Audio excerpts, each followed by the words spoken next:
Throughout history, various civilizations have questioned the shape of our planet, creating hypotheses according to their level of knowledge.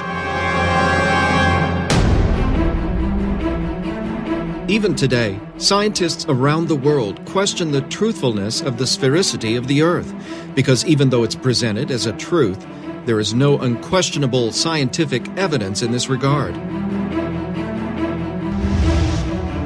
Everything on which science bases itself are only evidences, and evidences are not proofs.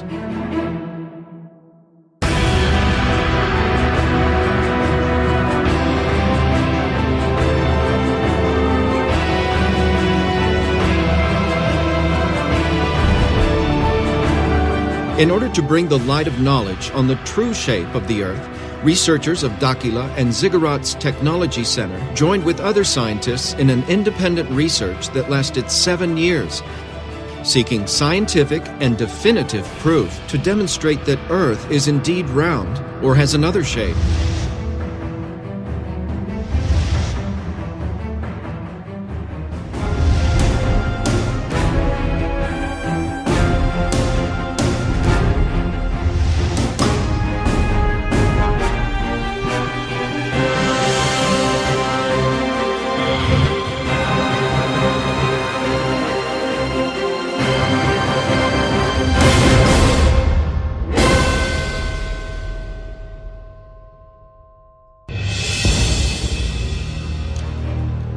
In 2011, researchers from Dakila and the Ziggurat's Technological Center with the objective of proving the real shape of our planet.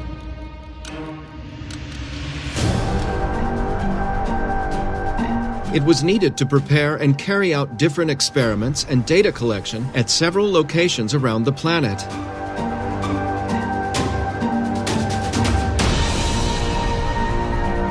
Likewise, several experts were consulted on the possibility of the Earth not being spherical.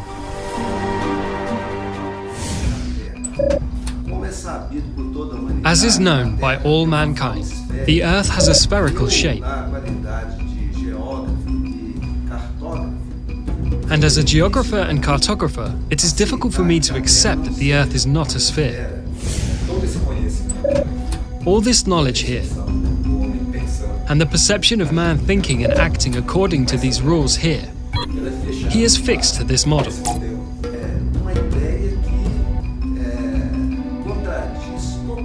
It is an idea that totally contradicts the concepts we have today of the sphericity of the Earth. It's really difficult. I, as an engineer, and I deal with the exact sciences. That's where we come from since childhood with these concepts. It is difficult for us to have another vision of this reality that we have since childhood. Because exclusively studying through this model, the struggle is very great. Because the amount of technological and scientific knowledge there is to ensure that these ideas are true is very great. The round Earth, with mathematical formulas all operative, in aviation, aeronautics, astronautics, and in satellites, all being placed with this formula. And this has been working. Water does not leave the Earth because it has a central force pulling it towards the center of the Earth, which is gravity. It makes us think that the Earth's gravity would not be the center of it. That's why I say it's a very shocking idea. So, when we deal with abstract things from the past, historical things, so there are several theories with a concrete thing settled within scientific knowledge. It is difficult. And when you break those pillars that sustain, what sustains? What sustains humanity are these pillars of knowledge that you have. So when you break one of such pillars, you dismantle a base that is considered to be true and scientific, where all knowledge of the Earth is based on that information. You break that paradigm, and it's really going to be a total unbalance for the people. I'm ready to be convinced that what I know is not worth more. Urandir and the researchers from Dakila and the Ziggurats Technological Center evaluated all possibilities for the realization of the scientific experiments in order to find proofs that determine the real shape of the Earth. We did dozens of experiments. We will only present 7, as it was enough to determine the real shape of the planet. We use the methodology of Lilarial science because the results are much more precise.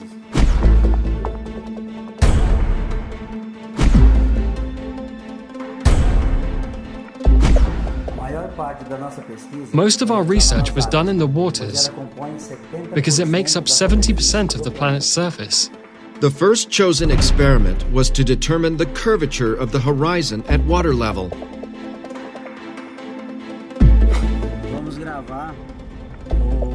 Let's record one of the main tests on the sphericity of the Earth.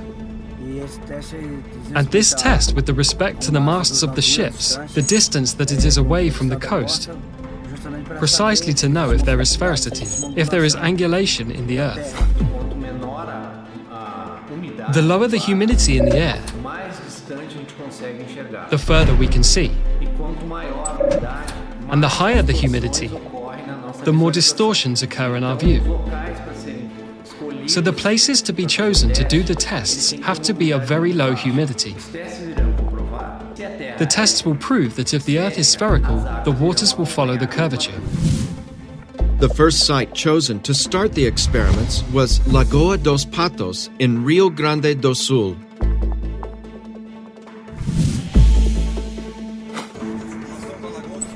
We are in Lagoa dos Patos, and there is a team. They are mounting a telescope with a great capacity of visualization and must follow the 2 boats that we will see in sequence. This image should also be registered by the cameras that are installed on the edge of the beach. We start from now on this new phase of the research, intending to travel a distance of about 40 kilometers over the lagoon, trying to show people there is a strait in this lagoon. That is, there is a flatness. And this is an objective today. One of the objectives that we will try to show, this flatness of the waters that puts in question the issue of the curvature of the globe. And the function of the ground crew is trying to perceive this displacement, to map and to generate a visual image of it.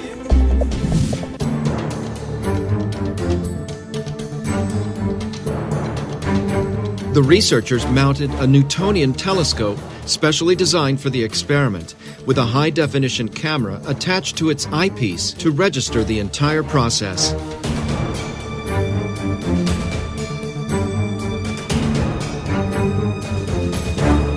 The teams used high-tech positioning equipment to ensure the accuracy of the results. Quando chegar lá, a gente passa a coordenada, mas a gente consegue localizar aqui.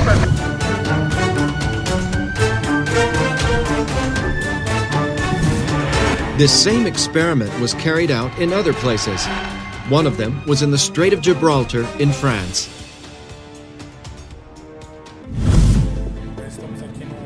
We are here in the south of France, a seaside town called Le Bagarre.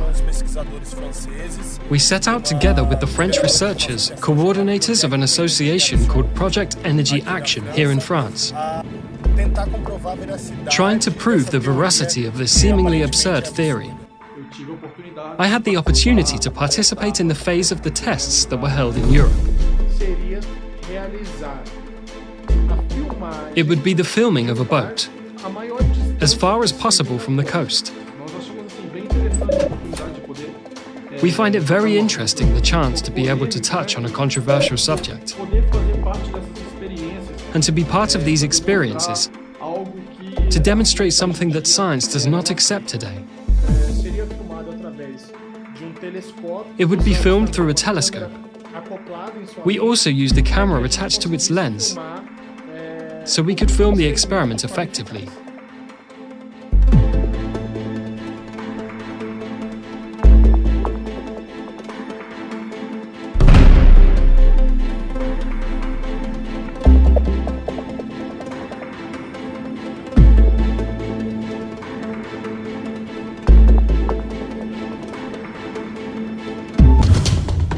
This experiment was also carried out in Brazil at the Três Marias Dam in Minas Gerais.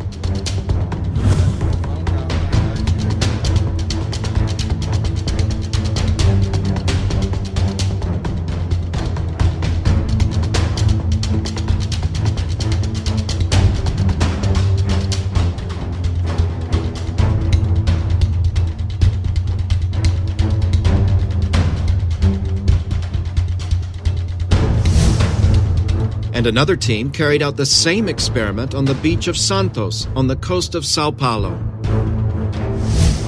There we divided the teams in two. One stayed on the shore and the other went on a boat out at sea.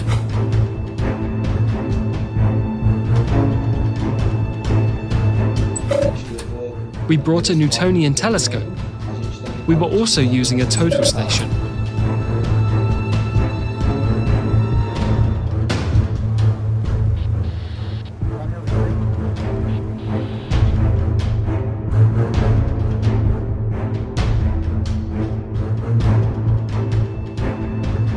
A gente está gravando vocês aqui. We are recording you here. Is that so? Tamo dando zoom aí em vocês. We're zooming in on you.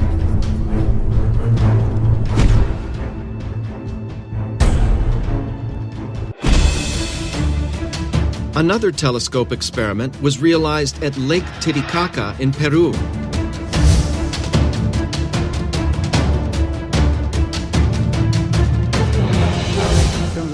We are here on Amantani Island, on Lake Titicaca in Peru. We'll take target from this point to the Cordillera Blanca, which is the border with Peru and Bolivia that is exactly 110 kilometers from here. If the Earth was spherical, we will not be able to see.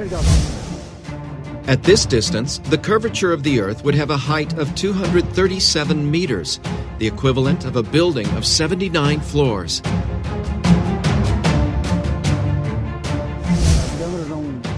The cameras won't be able to get it, nor will we see at all with the naked eye. We will not see the other side, but with telescopes we do. One of the best points you could have in the world to really register the Earth's sphericity is on this location. Would the team be able to see the other shore of the lake through the telescope?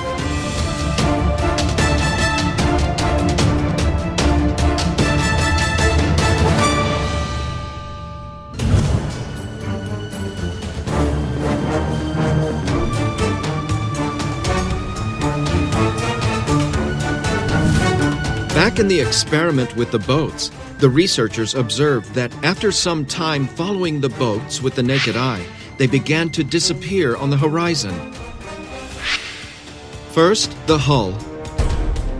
Soon after, the boat was no longer visible. And finally, the mast goes down until it disappears completely, as the spherical Earth theory explains.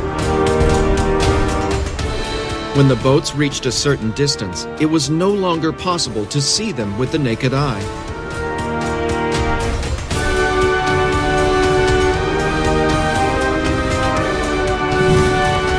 So does this mean that the Earth is really spherical?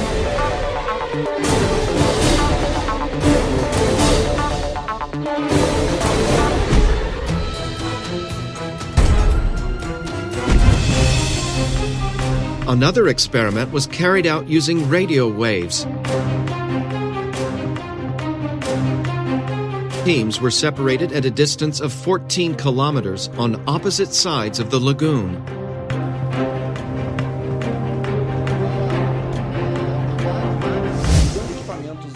Using the radio equipment, we used directional antennas at high frequency, parabolic antennas that concentrate the radio frequency beam, one directed to the other at different points.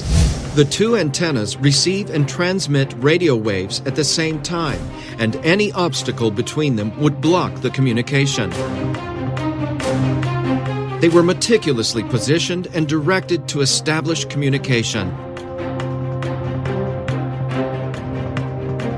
The antennas were positioned at 1 meter from the water level at a distance of 14 kilometers. At this distance, The curvature of the Earth in a spherical model would generate an obstacle with a height of 3.84 meters, the equivalent of a two-story house, which would prevent the communication.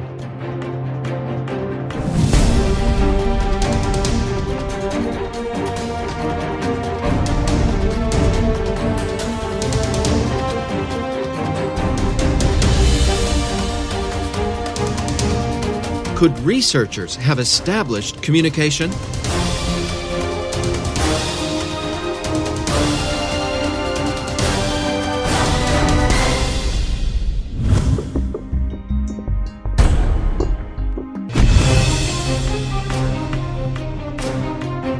Another performed experiment was to measure the flatness of the waters with the use of light.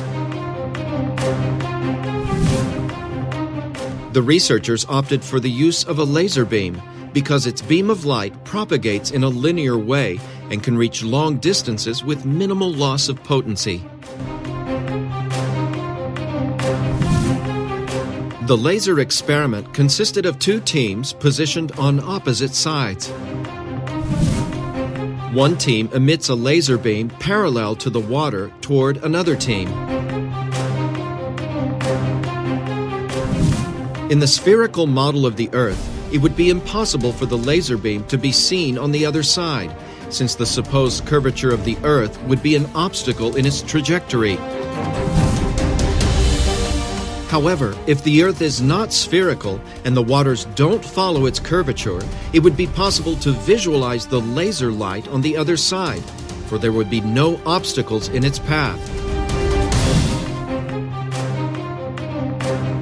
For more efficient results, this experiment with a laser beam was performed at a great distance, in the tens of kilometers, because the greater the distance, the greater the curvature of the Earth would be in the spherical model between the 2 points, which would prevent the laser beam from reaching the other side.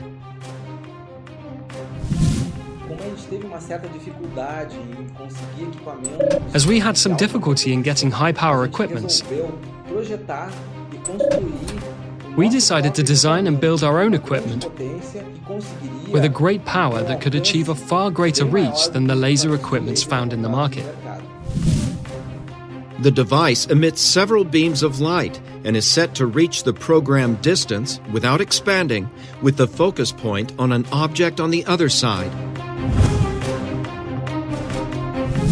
2 points were chosen at the coast of Sao Paulo, one on the beach of Caraguatatuba and another on the beach of Ilhabela.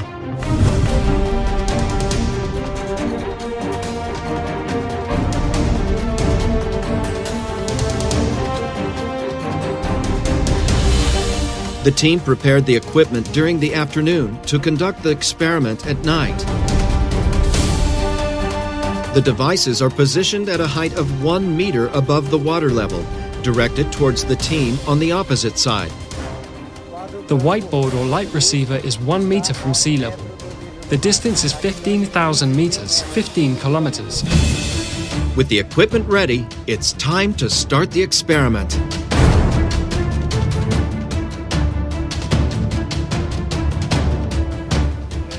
South, 43 degrees. This is the moment of truth. If the light is not visible on the opposite shore, it will be an indication of the sphericity of the Earth. Down. Try to go down more. All right, this position is good. Try to level it out for now. There. A little bit more. A little bit. There. Did the laser light hit the other side, which would question the theory of the spherical Earth?